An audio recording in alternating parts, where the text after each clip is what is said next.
श्री वल्लभाधीश की जय। श्री गुसाई जी परम दयाल की जय। श्याम सुंदर श्री अमने महाराणी की जय। श्री हरिराय महाप्रभु की जय। ગોકુલનાથ की જય। આપણે 84 વૈષ્ણવની વાર્તાનું રસપાન કરીએ છીએ। તેમાં 13મી વાર્તા આવી છે ગજ્જન ધાવન ક્ષત્રિય। શ્રી આચાર્યજીના સેવક ગજ્જન ધાવન ક્ષત્રિય આગ્રામાં રહેતા તેમની વાર્તાનો ભાવ કહીએ। એમના માથે નવનીત પ્રિયાજી શ્રી આચાર્યજીએ પધરાવ્યા। એક પ્રકારે ક્ષત્રાણીની વાર્તામાં કહ્યું છે। ગજ્જન શ્રી ચંદ્રાવલીની સખી છે। લીલામાં શુભ આનના એમનું નામ છે। શ્રી ઠાકોરજી પ્રગટ્યા ત્યારે તેના બીજા દિવસે એ પ્રગટી છે। શ્રાવણવતી દસમીને તે ઠાકોરજીની સાથે બાળલીલાની રમત ઘણી રમીને શ્રી ચંદ્રાવલીજીને બધી ક્રીડાના મિલાપનો ભેદ એ બતાવતી, તેથી તે શ્રી ચંદ્રાવલીજીને અતિ પ્રિય છે। આચાર્યજીએ ગજ્જન ધવનના માથે નવનીત પ્રિયાજી પધરાવ્યા, કેમ કે શ્રી ગુસાઈજીના ઠાકુર છે। ગજ્જન શ્રી ગુસાઈજીની સખી છે, સદા ખેલે છે, તે સંબંધી હવે ફરી ખેલશે। થોડા દિવસમાં ગજ્જનને નવનીત પ્રિયાજી સાનુભવતા જણાવવા લાગ્યા।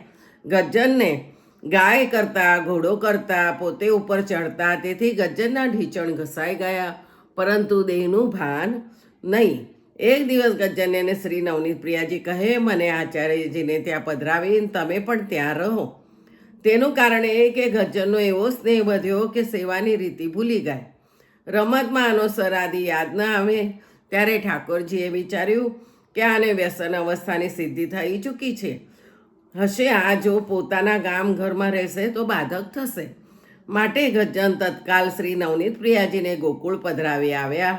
શ્રી આચાર્યજીને દંડવત કરીને કહે કે મહારાજ, શ્રી નવનીત પ્રિયાજી આપના ઘરે પધારે છે। ત્યારે શ્રી આચાર્યજી મહાપ્રભુજી કહે, શૈયા અલગ નથી, કંઈ પાત્ર નવા નથી, આ પ્રકારે અચાનક કેમ પધાર્યા? ત્યારે ગજ્જનને કહ્યું, શ્રી નવનીત પ્રિયાજીની ઈચ્છા એવી છે એટલે શ્રી આચાર્યજીએ કઈ સામગ્રી બની આવી તે સિદ્ધ કરીને આરોગાવી।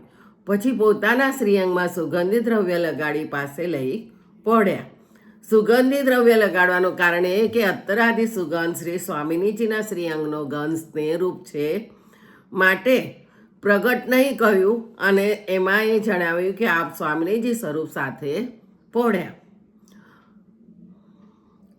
તે નાની સરખી પલંગડી બનાવી તેના ઉપર બીજા દિવસે નવનીત પ્રિયાજીને પહોંચાડ્યા। ત્યારે નવનીત પ્રિયાજીએ કહ્યું કે આ શૈયા તો નાની છે, મને નાની શૈયામાં નહીં ફાવે અને મારા પગ નીચે લટકે છે, હું તમારી સાથે જ પડીશ। હું તમારા ભાવથી બાળક છું, તમારા ઘરે તો તરુણ છું, યશોદાના ભાવથી બાલક છું। અમે મારું નાનું સ્વરૂપ જોઈને શૈયા નાની કેમ બનાવડાવી? તમારી સાથે જ હું તો હવે પડીશ। આચાર્યજી મહાપ્રભુજી ફરી સુગંધિત દ્રવ્ય શ્રી અંગે લગાડી પાસે પહોંચ્યા। પછી સવારે શ્રી આચાર્યજી મહાપ્રભુજીએ મોટી શૈયા સિદ્ધ કરાવીને તેમાં પહોંચાવ્યા।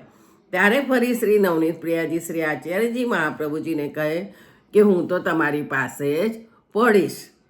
ત્યારે શ્રી આચાર્યજી મહાપ્રભુજી કહે, મહારાજ, લોકોમાં મર્યાદા રાખવી જોઈએ। આપની પાસે મુંડા શ્રી સ્વામીજીના વસ્ત્ર, આભરણ આદિનો સાજ બધો રાખીશું, એ સ્વામીની સ્વરૂપથી હું પાસે જ છું, એમ આચાર્યજી મહાપ્રભુજીએ પોતે કહ્યું।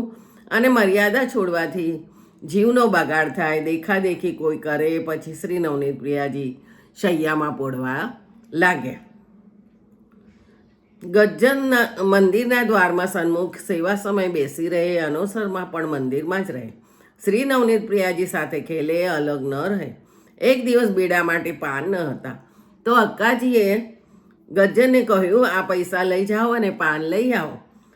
પાન મંગાવ્યા ત્યારે ગજ્જન અક્કાજીને કહી ન શક્યા કે મારાથી શ્રી નવનીત પ્રિયાજી હળી ગયા છે।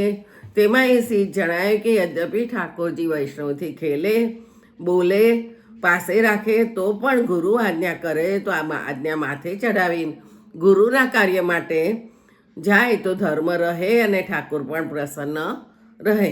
તેથી ગજ્જન ગયા અને શ્રી નવનીત પ્રિયાજીએ પણ રોક્યા નહીં।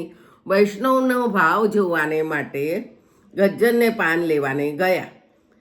તે બહાર નીકળતા તેમને વિરહ જવર ચડ્યો અને એક દુકાન ઉપર ઘસી પડ્યા। વ્યસન અવસ્થા થઈ ચૂકી છે. તેથી શ્રી આચાર્યજી અને કોઈ ભગવતીએ કે જે ભાવમાં મગ્ન છે તેમના સાથે બોલતા મળતા બીજાથી બધો દેશ મન છૂટી ગયો હતો.